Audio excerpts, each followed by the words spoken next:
Bé, doncs estem amb Tano Bonin, central del Lleida Esportiu. Tano, bona nit, felicitats. Bona nit, moltes gràcies. Primer de tot, valoració. Primera victòria fora de casa. Quina valoració en feu d'aquests 3 punts aconseguits aquí? Un partit molt complicat davant de l'Olot. Sí, no? Sempre jugar fora de casa és molt complicat i sobretot quan tens davant un equip que juga bé la pilota i sobretot quan té jugadors ràpids a dalt, no? Estem molt contents, és la primera victòria fora de casa i a veure si feim aquesta victòria molt millor a casa el pròxim dissabte.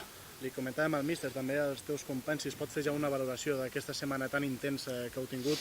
3 partits fora de casa, un empat, la derrota, evidentment, a la Copa del Rei, però la primera victòria fora de casa. Quina valoració en fas en global d'aquesta setmana? Molt bona, no? Si mirem, pues, un empat sempre fora de casa és bo.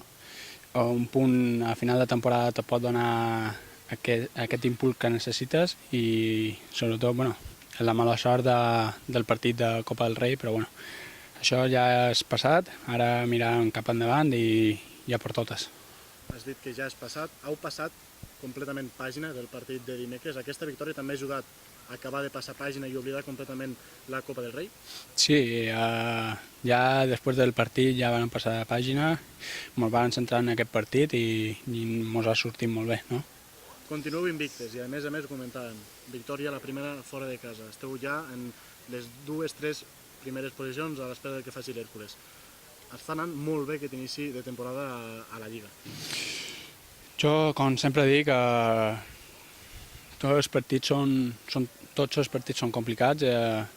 És vera que han començat molt bé, però bueno, a poc a poc, diumenge a diumenge, com es diu, no? I veurem, a final de temporada el que volem és ser campions i poder aspirar a pujar a segona.